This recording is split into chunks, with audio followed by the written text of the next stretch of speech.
19-year-old Kelly was one of 6 young scholarship contenders flown to Mount Gambier for final adjudication. Judges for the event were respected jazzmen Don Burrows, Graham Lyle and John Morrison, as well as James Morrison, who took part via a telecom phone link from Korea. You know, when I got to customs here, the guy wouldn't believe that my trombone wasn't a firearm.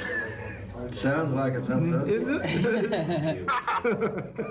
I actually had to play it at customs. Oh. After individual interviews, the finalists were put through their musical paces at a public concert. Despite their youth, all 6 are set on careers in jazz and all agree the Telecom-sponsored scholarship is just what Australia's jazz scene needed. I guarantee next year the number of applicants will triple, at least. I mean, really. Yeah, I think this is exactly what jazz needs for Australia.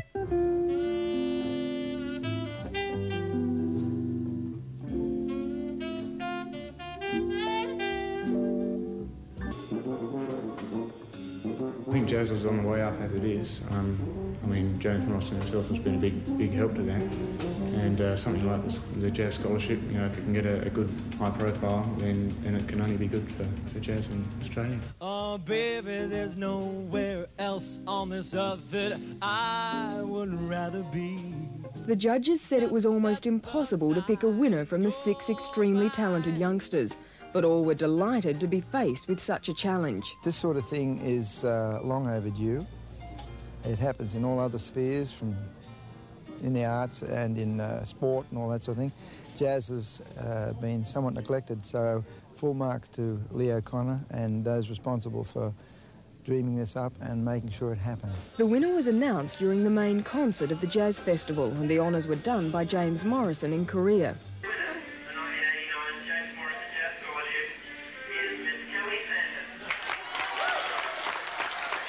Kelly says she's absolutely delighted with her win. There's several avenues that are open to me now that would have otherwise not been.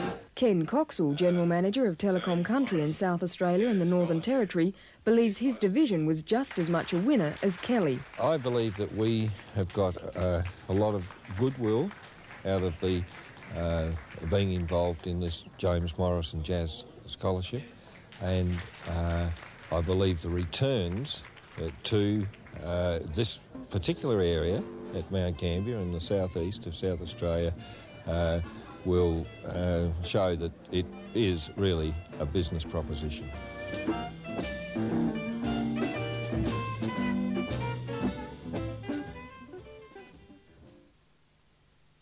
A Melbourne teenager has been named Australia's best young jazz musician. Kelly Santon, 19, last night, won the inaugural James Morrison Jazz Scholarship judged at Mount Gambier in South Australia's southeast.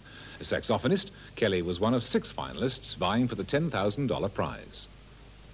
The final 6 contestants were picked from a field of 120, and it's easy to hear why. Even though they're young, they're all accomplished musicians.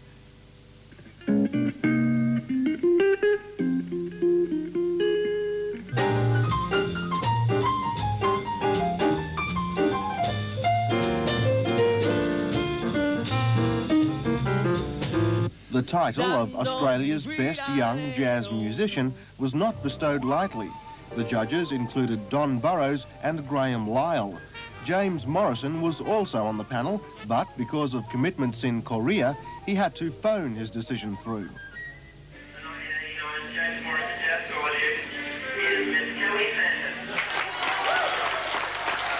Alto saxophonist Kelly Santon began her musical life at 3 when her father started teaching her the trombone. Since then, she's mastered the drums and now the saxophone. Despite her talent, Kelly didn't think she stood a chance against the others. I didn't get a chance to hear them at the front, but I heard them from backstage and I was getting pretty worried there.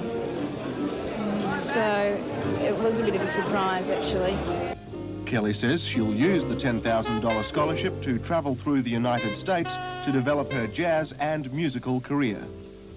Thanks, Christine. Well, a Melbourne teenager has become Australia's newest queen of jazz.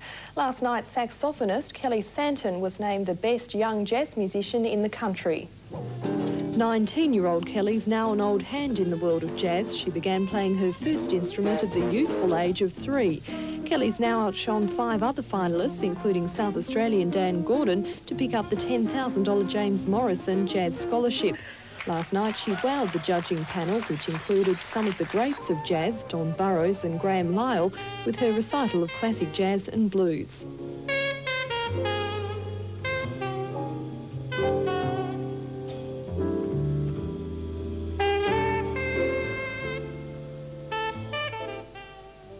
Hundreds of jazz lovers from throughout Australia converged on Mount Gambier at the weekend to take part in our annual Generations in Jazz Festival.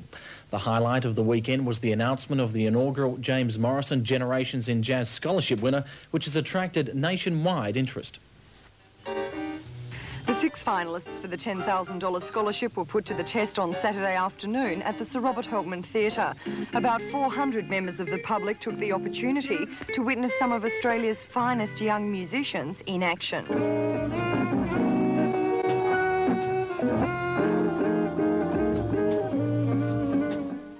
The final selection process included a telephone link-up with James Morrison, and after more than an hour of deliberation, a winner was chosen.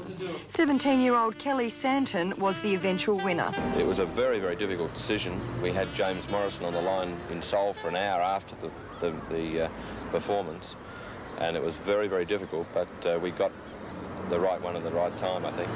The entire jazz weekend started on Friday night with a ball at the Barn Palais, but it was Saturday night that was the big night, with the famous Don Burrows Quintet taking to the stage, as well as many other jazz greats. On Sunday, 700 people flocked to the barn for a more informal concert involving the same performers. Mr O'Connor says that he was delighted with the success of the weekend. I'm sure that the whole weekend, we had a few problems. I think our learning curve's pretty vertical, and it will be for a while, but the overall success of it, and the acceptance by the musicians and Burrows and Lyle and these guys, who are really fair judges in their industry, I reckon it was a great, great weekend. And what about next year? Mr O'Connor says both the scholarship and the festival will continue. There's no doubt there's a lot of excitement out there now, and I think that nationally it's recognised. Burrows and these people are saying that no matter who wants to take it on now, it's got to stay in Mount Gambier. That's where the work's been done, and so I think that from here on it can only go to greater strengths.